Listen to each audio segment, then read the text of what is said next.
안녕, 이 영상은요, 정통국어 0602의 15강에 해당하는 홍길동전, 요거는 고전 소설인데요. 요거를 같이 한번 보면서 해설하고 문제 한번 풀어보는 영상이 되겠습니다.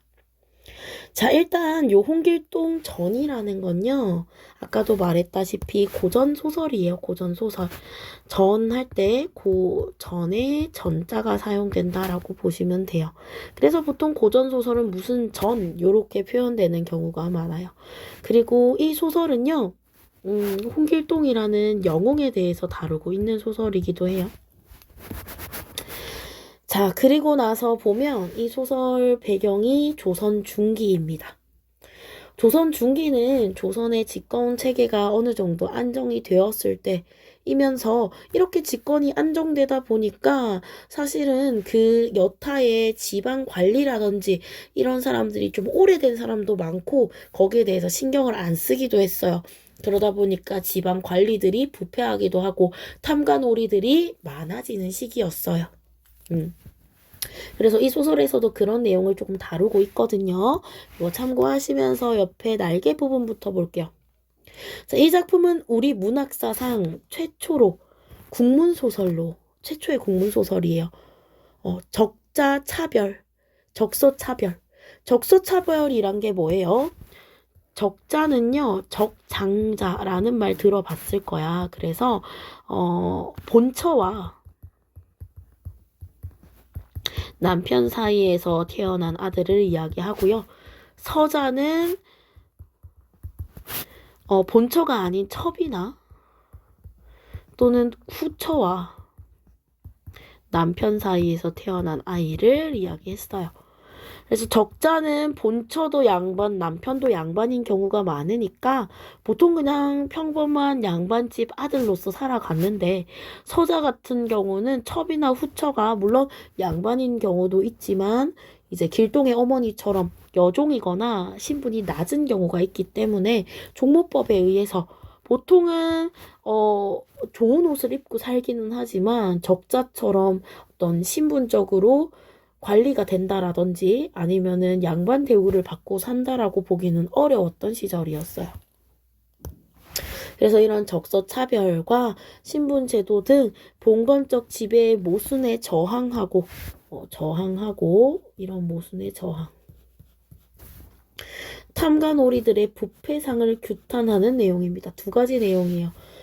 지배체계, 신분제도 이런 것에 대한 저항. 그리고 두 번째 탐관오리의 부패상 규탄. 이렇게 두 가지 내용이 주된 내용으로 자리 잡고 있습니다. 옆에는 이제 단어 설명이니까 한번 보시면 될 것 같아요. 이제 내용으로 들어가서. 자, 길동이가 이 소설의 주인공이죠. 그래서 이 주인공인 길동이 점점 자라서 하는데 이 길동은 어머니가 춘선이라는 여종이에요. 그럼 길동이가 뭐겠어? 아까 말했던 서자가 되겠죠. 8살이 되자 총명하기가 보통이 넘어 하나를 들으면 100가지를 알 정도였다. 영웅을 다루고 있다 그랬죠. 영웅 소설에는 보통 이렇게 좀 비범한 부분이 나옵니다. 길동이의 비범한 점이 되겠죠. 이렇게 똑똑한 면모는요. 그래서 공은 더욱 귀여워하면서도 자, 공은 싫어했나요? 아니요. 공이라는 사람이 길동의 아버지거든요. 길동의 아버지는 귀여워했대요. 귀여워하기도 했는데 출생이 천해서 호부호영 아버지니 형이니 하고 부르면 즉시 꾸짖어 그러지 못하게 하였대요. 길동이 10살이 넘도록 감히 부형은 뭐냐면 아버지 형 하고 부르는 걸 이야기하거든요. 이렇게 부형을 부르지 못하고 종들로부터 천대받는 것에 뼈에 사무쳐 한탄하면서 마음 뚫 바를 몰랐다. 누가? 길동이. 길동이는 이런 걸 뼈에 사무치게 한탄하면서 마음 뚫 바를 몰랐대. 나는 왜 아버지를 아버지라 부르지 못하고 형을 형이라 부르지 못할까 생각한 거겠죠. 자, 길동은 서당에서 글을 읽다가 문득 책상을 밀치고 탄식하기를 공맹, 이때 당시에는 공자와 맹자라고 해서 중국의 철학자들인데 이들의 가르침이 양반들이 보통 배우는 공부라고 생각하시면 돼요. 우리 국수영 하듯이요. 그래서 이렇게 공자와 맹자를 본받지 못할 바에야 차라리 병법이라도 익혀. 병법은 뭐냐면요. 이거 병사할 때 병자거든요. 그러니까 이제 무인의 서적이 되겠죠. 보통은 이제 진을 치는 방법이라든지 칼을 다루는 방법 이런 것들이 나와 있었다고 해요. 그런 거라도 익혀 대장인은 칼이라고 보시면 됩니다. 칼. 허리춤에 비스듬히 차고 동정서벌하여 동쪽과 서쪽을 정벌하여 나라에 큰 공을 세우고 이름을 만대에 빛내는 것이 입신양명이라고 하는데요. 세울 입자, 몸 신자, 볕 양자, 이름 명자. 그래서 몸을 세워서 이름을 밝은 데로 보낸다. 입신양명이라고 하는데 이렇게 입신양명하는 것이 장부의 통쾌한 일이 아니겠는가. 이렇게 물어보는 건 강조를 뜻합니다. 당연히 그렇게 해야 되지 않겠어? 라고 묻는 거죠. 이건 물음에 답을 하는 게 아니에요. 맞아. 아니야. 이렇게 대답하면 안 되고요. 그러니까 홍길동의 생각은 뭐야?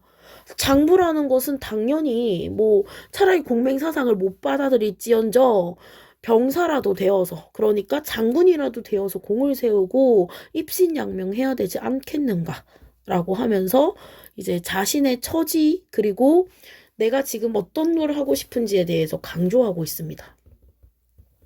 나는 어찌하여 일신이 적막하고 부형이 있는데도 아버지를 아버지라 부르지 못하고 형을 형이라 부르지 못하니. 자, 여기서 보면 호부호형하지 못한다를 알 수 있겠죠. 호는 부를 호자입니다. 아버지를 부르고 형을 부른다. 아버지와 형을 부르지 못하니 심장이 터질지라 이 어찌 통탄한 일이 아니겠는가. 여기에서도 뭐 나오고 있어? 여기에서도 서리법 나오고 있죠. 강조. 하고 말을 마치며 뜰에 내려와 검수를 익히고 있었다. 대단한 친구예요. 사실 우리는 뭐 해야지라고 마음을 먹어도 바로 행하기가 힘들잖아요. 근데 이 친구는 내가 어차피 서자기 때문에 공맹을 받아들이지 못하니까 검술이라도 익혀야겠다 하면서 그 날부터 검술을 익히기 시작했대요. 자, 그때 마침 공은 누구라 그랬어? 길동의 아버지 홍판서가 되겠죠. 판서면 그때 당시에 엄청 높은 관직이었어. 그래서 홍판서 공이 또한 달빛을 구경하다가 자, 여기에서 우리 특징적인 거 알 수 있어요. 고전소설의 특징, 우연성. 어떤 필연적인 관계에 의해서 반드시 그러해야 되는 관계에 의해서 만나지 않는다는 거야. 예를 들어서 현대소설에서는 이렇게 오용부용 만나지 않죠, 보통. 그치? 막 이렇게 홍길동이 칼을 막 이렇게 연습하고 있으면 안에서 아버지가 그 모습을 보다가 나오거나 이런 식으로 좀 더 필연적으로 사건이 얽혀있는 방면에 고전소설은 이렇게 우연적으로 사건이 진행됩니다. 그래서 길동이 서성거리는 것을 보고 즉시 불러 물었다. 너는 무슨 흥이 있어서 밤이 깊도록 잠을 자지 않느냐? 자, 이 물음은 아까 저 서류법과 다르겠죠? 이거는 대답을 요하는 물음입니다. 길동은 공경하는 자세로 대답했다. 자, 이런 식으로 이제 좀 넘어온 건데 고전 소설의 특징은 제가 보라색으로 표시할게요. 그리고 길동의 신분을 알 수 있는 단어들은 초록색으로 표시하겠습니다. 소희는 마치 달빛을 즐기는 중입니다. 그런데 만물이 생겨날 때부터 오직 사람이 귀한 존재인 줄 아옵니다만. 자, 만인평등사상 나오죠. 만인평등사상. 모두가 평등해요. 소인에게는 귀함이 없사오니 어찌 사람이라 하겠습니까? 자, 어찌 사람이라 하겠습니까? 이건 대답 필요한가요? 아니요. 이거는 자기의 처지를 강조하는 거예요. 서리법에 가깝습니다. 내가 어찌 사람입니까? 하는데 아버지가 너 사람이야. 아니 너 사람 아니야. 이렇게 대답할 수는 없겠죠. 자신의 처지를 강조하고 있는 거예요. 공은 그 말 뜻을 짐작했지만 일부러 책망하는 채 하며 네 무슨 말이냐 했다. 길동이 절하고 말씀드리기를 소인이 평생 서러워하는 바는 서러워한다. 심리를 직접적으로 이야기하고 있죠. 소인이 대감 정기를 받아 아버지를 뭐라고 불러? 대감이라고 부르죠. 여기에서도 길동의 처지, 신분을 알 수 있습니다. 당당한 남자로 태어났고 또 낳아 길러주신 부모님의 은혜를 입었음에도 불구하고 아버지를 아버지라 못하옵고 형을 형이라 못하오니 어찌 사람이라 하겠습니까? 이렇게 물으면서 적서차별제도에 대해서 꼬집고 있어요. 적서차별제도에 대해서 하고 눈물 흘리니 적삼을 적셨대요. 이렇게 눈물을 흘리며 적삼을 적셨대. 적삼은 옛날에 입던 그 하얀 소복 같은 건데요. 보통 적삼이라고 하면은 소매 적삼을 이야기하는 거고 소매에 눈물을 훔치면서 우니까 적삼이 젖을 정도로 울었다라고 하죠. 자, 근데 이 공은요, 안타깝게도 현실 수능적이고 좀 보수적인 인물이었어요. 그러니까 비록 불쌍하다라고 느끼기는 했지만 그 마음을 위로하면 방자해질까. 그러니까 그래 어쩌겠어 네가 아버지라 불러라고 하면은 사실 외부에 나가서 더 질타받을 수도 있는 상황이잖아요. 그래서 염려되어서 크게 꾸짖어 말했대요.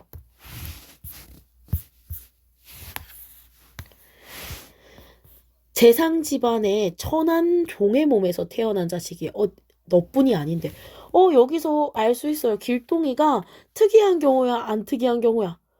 안 특이한 경우야. 그러니까 보통 통상적인 일이다.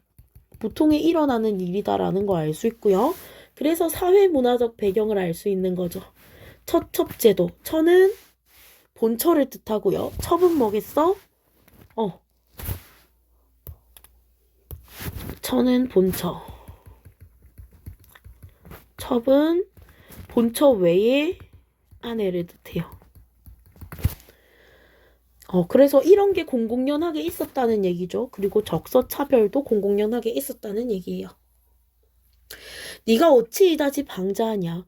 앞으로 다시 이런 말을 하면 내 눈앞에 서지도 못하게 하겠다. 라고 일갈하였대요. 하루는 길동이 어미 침소애가 울면서 아뢰었다. 아뢰다는 지금은 쓰지 않는 단어인데요. 말하였다 정도로 해석하면 됩니다. 말하였다보다는 말씀드렸다가 조금 더 자연스러울 것 같아요.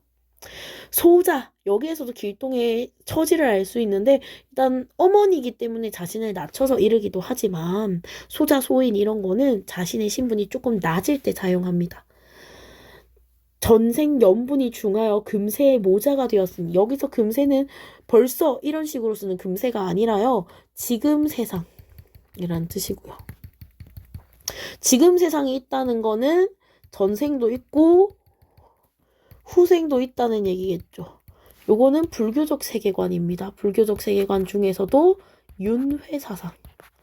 윤회사상은 뭐냐면 수레바퀴에 바퀴가 굴러가듯이 우리 인생도 만약에 이렇게 살다가 죽어요.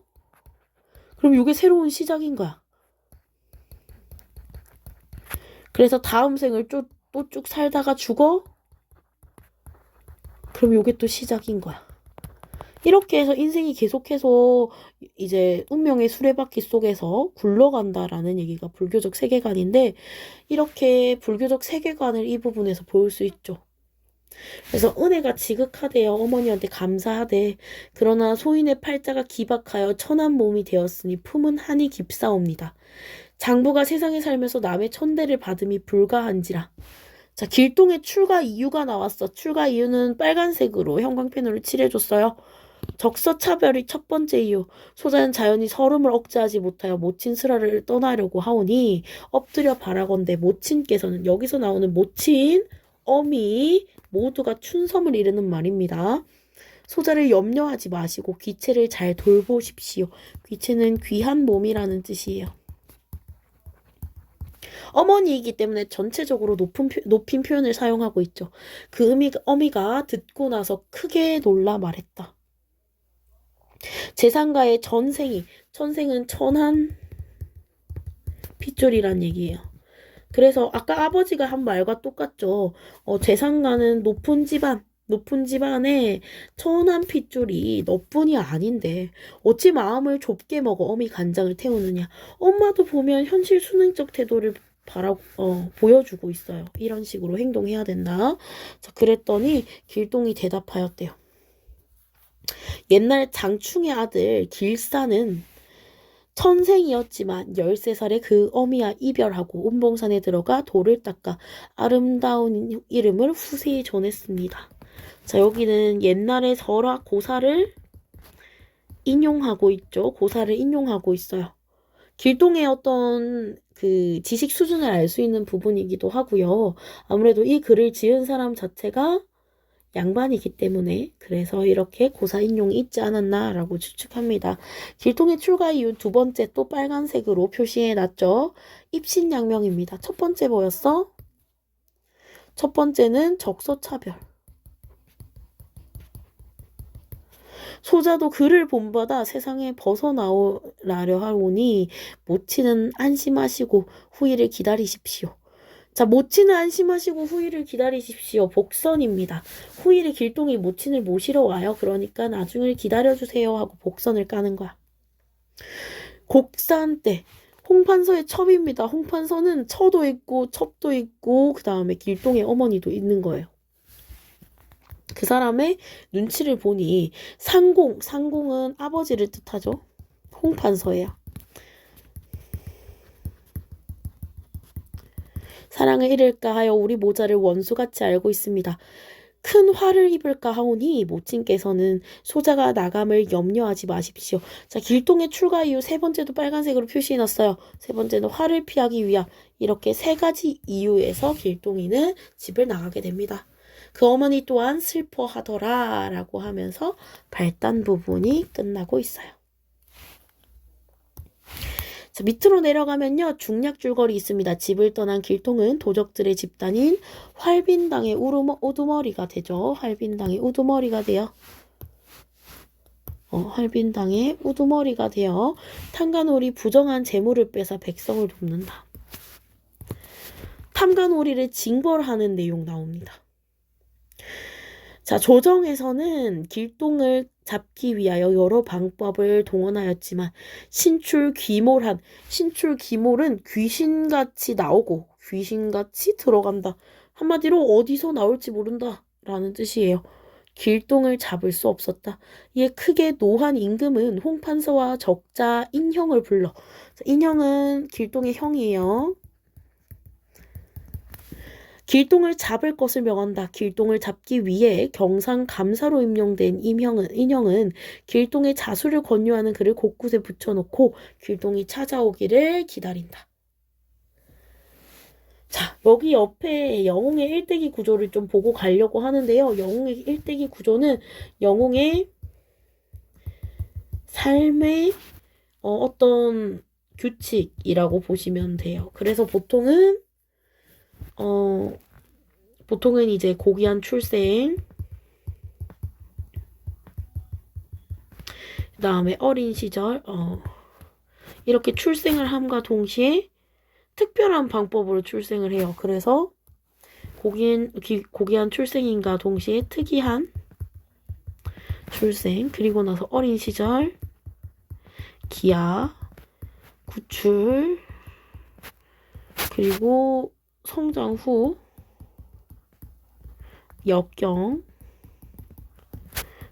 조력자의 도움, 업적달서, 뭐 이런 순서대로 살다가 이제 마지막에 고귀하게 죽게 되는 그런 삶의 규칙을 따르는 걸 영웅의 일대기 구조라고 하죠. 근데 정확히 따르는 소설은 아니래요. 근데 영웅 소설로서의 면모와 정기적 요소는 신기한 또는 신이한 상황을 마주하게 되는 거예요. 고전 소설의 정형적인 모습을 잘 보여준다라고 하죠. 자, 조선의 8길동이 임금에게 아뢰었다. 8길동. 요것도 신이함이죠. 전기성을 보여줍니다. 신의 아비가 나라의 은혜를 많이 입었사온데 신이 어찌 감히 나쁜 짓을 하오리까마는 신은 본래 천한 종의 몸에서 났는지라 그 아비를 아비라 못하옵고 그 형을 형이라 못하와. 자, 호형 호제를 못해서 평생 한이 맺혔기에 집을 버리고 도적의 무리에 참여하였사옵니다. 그러나 백성은 추호도 범하지 않고 각읍 수령이 백성들을 착취한 재물만 빼앗았을 뿐입니다. 수령은 탐관오리가 되겠네요. 이렇게 이야기하고 있습니다. 이제 10년이 지나면 조선은 떠나갈 곳이 있사오니 10년만 지나면 조선을 떠나갈 곳이 있사오니 엎드려 빌건대 성상 임금이죠. 임금께서는 근심 마시고 신을 잡으라는 공문을 거두어 주십시오. 하고 말을 마치며 8명이 한꺼번에 넘어짐으로 자세히 보니 다 풀로 만든 허수아비였다. 고전소설의 특징 아까 보라색으로 적는다 했죠? 전기성. 신기한 이야기를 다룬다라는 특징이 있습니다. 임금이 더욱 놀라며 진짜 길동을 잡으라는 공문을 다시 팔도에 내렸다. 길동이 허수아비를 없애고 두루 다니다가 사대문에 글을 써 붙였는데 그 글에다 소신 길동은 아무리 하여도 잡지 못할 것이오니 병조 판서 벼슬을 내리면 잡히겠습니다. 왜 병조 판서 벼슬을 내리라 했을까요? 길동은 적소 차별에 의해서 사실 이런 신분, 입신양명을 할 만한 신분이 필요했던 거겠죠. 그것도 그렇고 평생 어떠한 아버지를 아버지라 부르지 못하고 형을 형이라 부르지 못한 서름에 살았기 때문에 이런 벼슬을 가지고 싶었을지도 모르겠습니다. 자, 하여 신하 중 한 사람이 아뢰기를 길동의 소원이 병조 판서를 한번 지내면 조선을 떠나겠다는 것이라 하오니 한번 제 소원을 풀면 스스로 은혜에 감사하오리니 그때를 타고 잡는 것이 좋을까 하옵니다 했다. 임금 역시 옳다 여겨 즉시 길동에게 병조 판서를 제수했대요. 병조 판서를 하게 했다라는 얘기예요. 사대문에 글을 붙였다.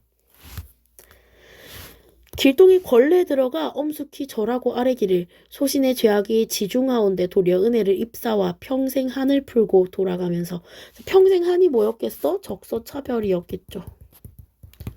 한마디로 신분의 벽을 느낀 거예요. 이러한 한을 품고 돌아가면서 전하와 영원히 작별하오니 부디 만수무강하소서 하고 말을 마치며 몸을 공중에 솟구쳐 구름에 쌓여가니 그 가는 곳을 알 수가 없었다. 끝까지 뭔가 전기적으로 끝나죠. 감탄을 하기에 길동의 신기한 재주는 고금에 드문 일이로다. 제가 지금 조선을 떠나노라 하였으니 다시는 패기칠 일이 없을 것이요. 비록 수상하기는 하나 일단 대장부다운 통쾌한 마음을 가졌으니 염려 없을 것이로다. 왕은 길동을 칭찬하고 있죠. 그러면서 이제 길동을 잡는 일을 그만두었다라고 합니다.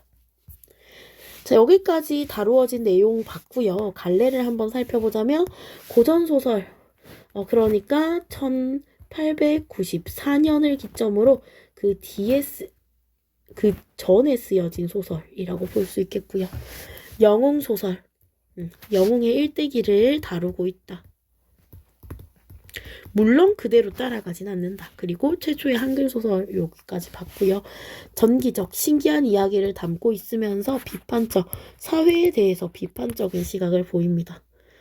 임진왜란 이후에 조선 및 율도국에 대해서 다루고 있고요. 전지적 작가 시점입니다.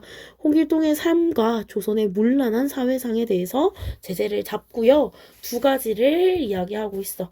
적서 차별과 신분제도, 그리고 두 번째가 입신양명의 의지, 그리고 세 번째 주제 조심스럽게 써보면 탐관오리 징벌이 되겠죠. 우리나라 최초의 국문소설이고요. 저항 정신이 반영된 현실 참여적 문학이라고 볼 수 있어요. 그리고 영웅 소설 구조를 지켰다. 그리고 비현실적 사건, 장기적인 사건을 다루고 있다라는 특징까지 모두 한번 정리해 보시면 좋을 것 같아요. 자, 밑으로 내려가서 문제 한번 빠르게 보면요. 그 전에 여러분 풀어야 돼요, 문제. 한번 동영상 멈추고 문제 푼 다음에요. 보면 현실적인 성격의 사건 틀렸죠. 요거 틀린 거 고르라는 문제였고 현실적인 성격이 아니라 전기적인 성격이라고 했어요. 그래서 정답은 4번입니다. 자, 그리고 2번 소설의 구성 단계인데요. 이거 여러분 잘 알아야 돼요. 각각 잘 드러나 있거든요. 새로운 사태가 일어나거나 갈등과 대립이 심화되는 거. 위기입니다, 위기. 맨 처음에 뭐부터 시작하냐고요? 발단부터 시작해요. 인물과 배경을 소개하고 사건의 실마리를 제시하는 거. 이거는 사건의 실마리예요. 사건 해결의 실마리가 아니라 사건의 실마리를 제시하는 거 발단부입니다. 그 다음이 전개거든요. 전개는 사건을 좀 더 구체적으로 펼치고요. 그 다음에 갈등이 일어나기 시작합니다. 요건 사건의 실마리 때문에 일어나게 되겠죠. 그리고 위기가 되면은 그 상황이 심화되고요. 그 다음이 절정입니다. 절정은요, 갈등 해소의 계기를 마련한다라고 되어 있는데 사건 해결의 실마리.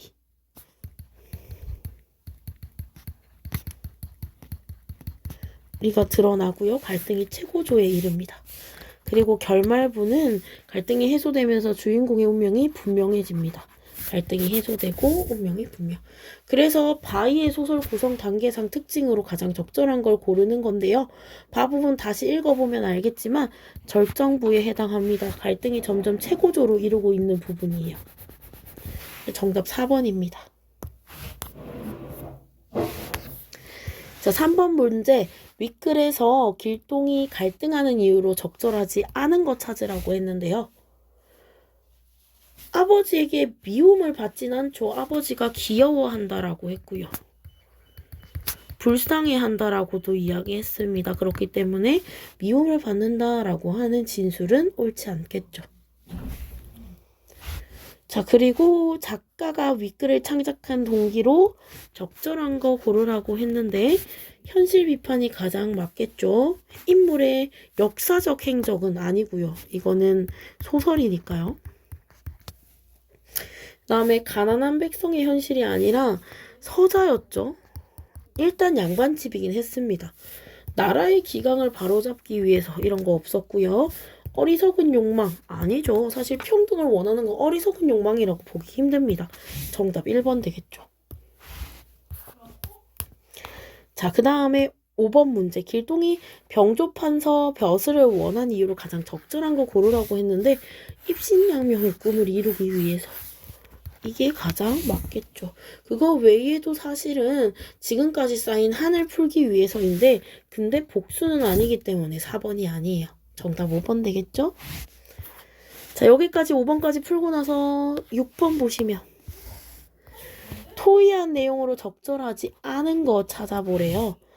아는 거 보면요. 길동이 판서가 된 뒤 떠났으니 조선에서는 바로 신분제도에 대한 개혁이 이루어졌을 거야.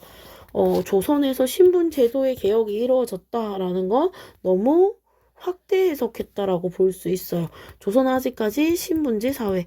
거기다 왕이 뭐라고 했냐면 길동이 더 이상 해를 끼치지 않을 것 같으니 그냥 냅둬라 라고 얘기를 하는 부분이 있었어요. 그렇기 때문에 완전 해결됐다라고 보긴 어렵고 5번이 맞겠죠.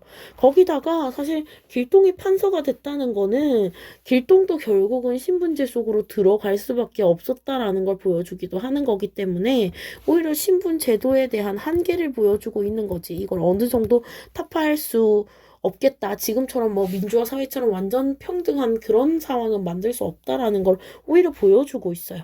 그렇기 때문에 개혁이 이루어졌을 거야 라고 보는 건 좀 어렵겠네요. 서술형 문제는 전부 이제 그 내용을 바탕으로 하고 있어요. 예를 들어서 갈등 양상 보면 개인과 사회 제도겠죠. 근데 갈등 우리 몇 가지 있는지 알고 있죠. 갈등은 외적 갈등이 있고요. 내적 갈등이 있습니다. 내적 갈등 한 가지밖에 없고 외적 갈등 네 가지예요. 인물과 인물,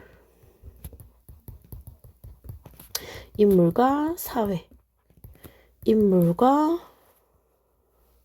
잠시 갈등 다시